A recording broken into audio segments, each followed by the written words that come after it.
Hello everyone and Jai Hind all of you. I hope all of you are doing good. Today we are going to start reproduction in plants का topic जो कि bio का एक बहुत ही prominent topic है और इससे question आने के चांसेस भी काफी ज्यादा रहते हैं। तो फटाफट से स्टार्ट करते हैं बिना देरी के। रिप्रोडक्शन इन प्लांट्स जो है वो टू टाइप से हो सकता है as you all know, bisexual reproduction और asexual mode of reproduction. Sexual reproduction के लिए गैमीट्स की जरूरत पड़ती है या फिर आप बोल सकते हो मेल और फीमेल सेक्स ऑर्गन्स या फिर जो गैमीट्स होंगे उनकी रिक्वायरमेंट होगी, उसके बाद उनका फ्यूजन होगा। ठीक है, फ्यूजन के लिए उनकी मीटिंग की जरूरत होगी। मीटिंग के लिए पॉलिनेशन हम पढ़ेंगे प्लांट्स में। अगर आप पढ़ेंगे एसेक्सुअल रिप्रोडक्शन तो इसमें हमें कोई भी गैमीट्स की जरूरत नहीं पड़ती, सेक्स ऑर्गन्स की जरूरत नहीं पड़ती, तो इसके लिए इनके अंदर कोई भी सीड प्रोड्यूस नहीं होता। ठीक है, तो ये काफी ज्यादा आपको अच्छे से याद रखना है कि in asexual mode of reproduction there is no involvement of seed. Plant जो है वो प्रोड्यूस कर सकते हैं with the help of their roots, shoots, stem, leaves, bud, किसी के भी थ्रू वो अपना रिप्रोडक्शन प्रोसेस शुरू कर सकते हैं। ठीक है, तो प्लांट्स में रिप्रोडक्शन करने के लिए ये कुछ प्रोसेसेस हो सकती हैं। सबसे पहले अगर आप बात करो फिजन की, तो फिजन में दो तरह से फिजन हो सकती है। फिजन का मतलब होता है किसी भी चीज का ब्रेकडाउन, फ्यूजन का मतलब होता है दो चीज का मिलना। फिजन मतलब दो चीज का, एक चीज का टूटना दो चीजों में। ठीक है, तो फिजन बाइनरी हो सकती है या मल्टीपल। बाय मतलब टू, तो एक जो बॉडी है अगर वो दो बॉडीज में ब्रेक होती है तो वो होती है बाइनरी फिजन। अगर मल्टीपल बॉडीज में ब्रेक होती है तो वो होती है मल्टीपल फिजन। ठीक है, स्पोर फॉर्मेशन यानी कि अगर एक प्लांट है वो फ्लावरिंग प्लांट नहीं है, ठीक है, वो फ्लावर नहीं प्रोड्यूस कर सकता, तो वो उसके ऊपर क्या होता है, एक बड जैसा स्ट्रक्चर होगा जिसकी बहुत ही पतली पतली वॉल्स होती हैं, थिन वॉल्स होती हैं। उसके अंदर छोटे छोटे छोटे छोटे बहुत सारे स्पोर्स होते हैं।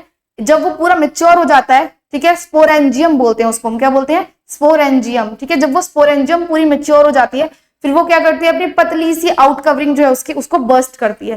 फिर उसके अंदर से जो छोटे छोटे छोटे स्पोर्स थी वो बाहर निकलती हैं।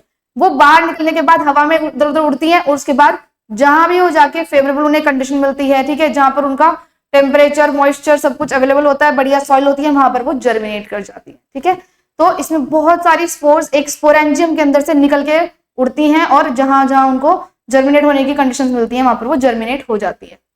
ठीक है, उसके अलावा बडिंग, बडिंग यानी एक बॉडी के ऊपर छोटा सा बड आ जाता है। फिर वो बड क्या होती है, वो धीरे धीरे मेच्योर होती रहती है, पेरेंट बॉडी के साथ लगी हुई है, भी अटैच्ड है। जब वो पूरी मेच्योर हो जाती है तो वो पेरेंट बॉडी से डिटैच हो जाती है। ठीक है, बडिंग आपको ज्यादातर देखने को मिलता है यीस्ट में और हाइड्रा में। ठीक है, उसके बाद आता है ऐसे ही रीजनरेशन, फ्रेगमेंटेशन और वेजिटेटिव प्रोपगेशन। सबसे इंपॉर्टेंट है वेजिटेटिव प्रोपगेशन। वेजिटेटिव प्रोपगेशन का मतलब होता है, प्रोपगेट का मतलब होता है किसी भी चीज का बढ़ना, ठीक है, फैलना। तो वेजिटेटिव मतलब कोई भी प्लांट का वेजिटेटिव पार्ट जिसके अंदर से क्या हो, कोई ऐसी चीज उगे और वो पूरा का पूरा एक नया प्लांट बना दे। फॉर एग्जाम्पल बड, ठीक है, फॉर एग्जाम्पल लीफ, पत्तियों से। जैसे इसका एग्जाम्पल क्या होता है, ब्रायोफाइलम वाला प्लांट। ठीक है, रूट्स से भी बन सकता है, इसके अलावा स्टेम से भी। स्टेम में भी अलग अलग चीजें आ जाती हैं, याद रखेंगे। रनर बोलते हैं एक को ट्यूबर, राइजोम और बल्ब। ठीक है, आपके लिए नाम याद रखने काफी जरूरी है, इन नाम को नोट करेंगे और इन सबको याद रखेंगे। एसेक्सुअल रिप्रोडक्शन में अगर सबसे पहले बडिंग की बात करें तो यहाँ पर स्मॉल आउटग्रोथ निकलती है on the body of the organism, जिसकी वजह से वो रिप्रोड्यूस कर पाता है। जैसे कि यीस्ट हो गया, इसके अलावा क्या हो सकता है, हाइड्रा हो सकता है। ठीक है, तो हाइड्रा में बडिंग देखने को मिलती है। आगे फ्रेगमेंटेशन की बात करें तो एक पूरा ऑर्गेनिज्म होगा, उसकी क्या हो जाएगी, बहुत सारी फ्रेगमेंट्स हो जाएंगी और ये जो फ्रेगमेंट होगी ये इंडिविजुअली अलग अलग कंप्लीट ऑर्गेनिज्म में डेवलप होगी। For example it takes place in spirogyra. Spirogyra is example of alga. ठीक है, तो एक एल्गी है, एल्गी जो स्पायरोगायरा है वो क्या करती है, फ्रेगमेंटेशन के थ्रू रिप्रोड्यूस करती है। आगे बात करोगे स्पोर फॉर्मेशन की, तो यहाँ पर जो प्लांट्स होते हैं जैसे फर्न्स, मॉसेस, ये सब क्या करते हैं, स्पोर्स के थ्रू रिप्रोड्यूस करते हैं। इनकी थिक वॉल्स होती हैं शुरू में, बाद में जाके फिर वो थिन हो जाती है जब वो उन्हें बर्स्ट करना होता है, जब वो कंप्लीटली मेच्योर हो जाता है। ठीक है, आगे अगर बात करेंगे वेजिटेटिव प्रोपगेशन, सबसे जरूरी ये एसेक्सुअल मेथड का ही मतलब एक पार्ट है। इसमें रूट, स्टेम, लीफ, बड्स कोई भी चीज हो सकती है। सबसे इंपॉर्टेंट इसमें कोई भी रिप्रोडक्टिव ऑर्गन टेक प्लेस, मतलब कोई भी टेक पार्ट नहीं करता in the method of reproduction, जिसकी वजह से कोई भी सीड्स प्रोड्यूस नहीं होते। ठीक है, sorry, no seeds are produced, कोई भी सीड नहीं बनता। एसेक्सुअल रिप्रोडक्शन के किसी भी मेथड में सीड नहीं बनेगा वैसे। ठीक है, वेजिटेटिव प्रोपगेशन अगर रूट से होगी तो इसका एग्जांपल यहाँ पर सबसे इंपॉर्टेंट इस टॉपिक के लिए यही है कि आप एग्जांपल याद रखो। ठीक है, वेजिटेटिव प्रोपगेशन अगर रूट से होती है तो इसका स्वीट पोटैटो अच्छा एग्जांपल है, दालिया है या फिर एस्पैरागस कहें। ठीक है, सोलन रूट्स होती हैं, उनको प्लांट, उन रूट्स को क्या करते हैं, मिट्टी में दबा देते हैं, फिर वहीं पे एक और नया प्लांट जो है वो उग जाता है। ठीक है, रूट्स के बाद स्टेम की बात करें तो स्टेम से भी बन जाते हैं दूसरा plant, example potato, ginger, turmeric. तो पोटैटो उसमें भी है और इसमें भी है। जिंजर, टर्मरिक याद रखेंगे, दोनों ही स्टेम से रिप्रोड्यूस कर सकते हैं। आगे अगर बात करोगे लीव्स की, तो लीव में सबसे क्लासिक एग्जांपल आता है ब्रायोफाइलम। ब्रायोफाइलम जो है उसके प्लांट की लीव के यहाँ पे छोटे छोटे ऐसे बर्ड्स आ जाते हैं, ठीक है। वो बर्ड्स यहाँ से जब गिरती है नीचे तो वो प्रॉपर एक और प्लांट में जर्मिनेट करती है, ठीक है। तो ऐसे आप इसको याद रखेंगे। आगे अगर बढ़ोगे एसेक्सुअल रिप्रोडक्शन की तरफ बेटा, तो सेक्सुअल रिप्रोडक्शन की तरफ, तो सेक्सुअल रिप्रोडक्शन में क्या होता है, दो गैमीट्स की जरूरत पड़ती है, ठीक है, या दो ऑर्गन्स होने चाहिए, फिर बाद में उन ऑर्गन्स को क्या प्रोड्यूस करेंगे, गैमीट्स, उन गैमीट्स का फ्यूजन होना चाहिए, ठीक है। तो अगर आप बात करोगे सेक्सुअल रिप्रोडक्शन की, तो यहाँ पर आपको सेपल्स, पेटल्स, स्टेमन्स और पिस्टल, ये 4 पार्ट फ्लावर के देखने को मिलते हैं, ठीक है। इन 4 पार्ट्स में जो सेपल्स, पेटल्स हैं, ठीक है, स्टेमन्स है और पिस्टल है, ये एक फ्लावर के पास होते हैं। इसमें जो पेटल्स होती हैं, पेटल्स कलरफुल होती हैं और ये अट्रैक्ट करती है किसको, किसी भी इंसेक्ट को, ठीक है, पॉलिनेटिंग एजेंट्स को, और ये बहुत ब्यूटीफुल कलर देती हैं प्लांट फ्लावर को, ठीक है। फिर सेपल्स, ये ग्रीन लीफ स्ट्रक्चर होते हैं जो फ्लावर को बाहर से ऐसे प्रोटेक्ट करता है, ठीक है, सिर्फ प्रोटेक्शन के लिए। स्टेमन्स जो होते हैं वो मेल रिप्रोडक्टिव पार्ट होते हैं। मेल का रिप्रोडक्टिव पार्ट कौन है, स्टेमन्स, ठीक है। और स्टेमन में जो ये स्टेमन क्या प्रोड्यूस करेगा, पॉलन ग्रेन्स, ठीक है। उसके बाद पिस्टल और कार्पल की बात करें तो फीमेल रिप्रोडक्टिव जो ऑर्गन है वो कौन है, कार्पल या फिर पिस्टल, ठीक है। इसके अंदर भी 3 पार्ट्स होते हैं, कौन से, stigma, style, ovary. Stigma, style, ovary. Stigma, style, ovary, ये किसका पार्ट है, ये है फीमेल ऑर्गन का पार्ट। फीमेल ऑर्गन कौन है, पिस्टल, ठीक है। इसके अंदर क्या होता है हमारा, फीमेल गैमीट। फीमेल गैमीट होता कौन है, ओव्यूल, ठीक है। मेल गैमीट कौन होता है, पॉलन ग्रेन, कहां पे है, स्टेमन। ओव्यूल, फीमेल गैमीट कहां पर है, पिस्टल में, ठीक है। इसके बाद नेक्स्ट अगर बढ़ेंगे तो यूनिसेक्सुअल या बाइसेक्सुअल हो सकता है फ्लावर, ठीक है, depending on the sexual parts.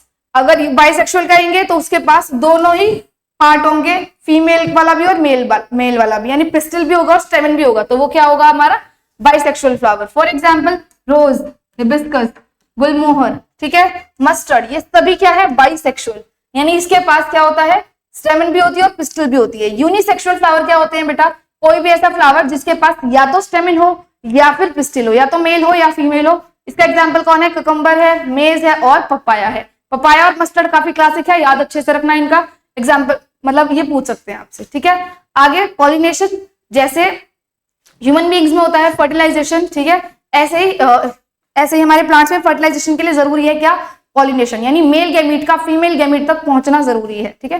तो उसके लिए हम क्या करवाते हैं, पॉलिनेशन। पॉलिनेशन 2 तरीके से हो सकती है बेटा, सेल्फ पॉलिनेशन हो सकती है या फिर क्रॉस पॉलिनेशन हो सकती है। सेल्फ पॉलिनेशन का मतलब है कि फ्लावर अपने ही एंथर से अपनी ही स्टिग्मा को जो है मेल गैमीट दे दे, ठीक है।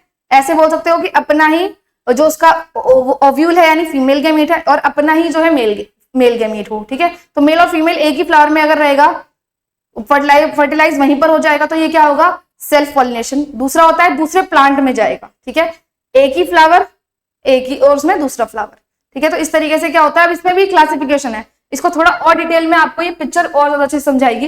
देखो, अगर प्लांट चेंज होगा तो वो क्रॉस पॉलिनेशन होगा, अगर प्लांट एक ही होगा तो वो सेल्फ पॉलिनेशन होगा।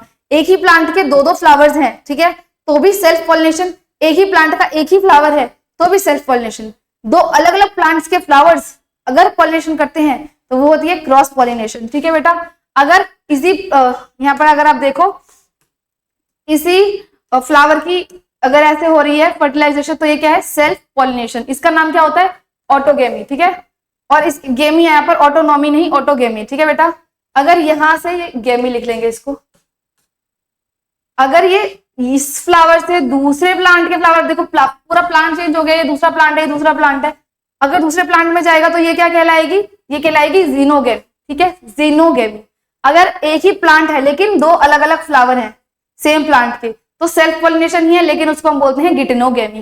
तो 3 पॉलिनेशन हो गई है, कौन कौन सी, ऑटोगेमी, जीनोगेमी और गिटेनोगेमी, ठीक है, याद रखेंगे।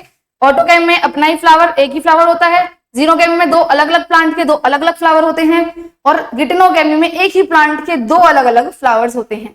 पॉलिनेशन में भी बेटा 2 मतलब it depends on the pollinating agents, यानी कि हमें कोई ऐसा चाहिए एजेंट जो हमारी पॉलिनेशन करवा सके, तो उसके लिए हमें क्या चाहिए होता है, या तो वो क्या हो, कोई बीटल हो, कोई कीड़ा हो, ठीक है, या तो कोई मॉथ्स हो, ठीक है, मॉथ, या तो बीज होती हैं, बटरफ्लाइज होती हैं, स्नेल्स होते हैं, बर्ड्स, बैट्स और एंड्स, कोई भी हो सकता है। इसके आप वर्ड्स याद कर सकते हो, इनके वर्ड्स को क्या क्या बोलते हैं।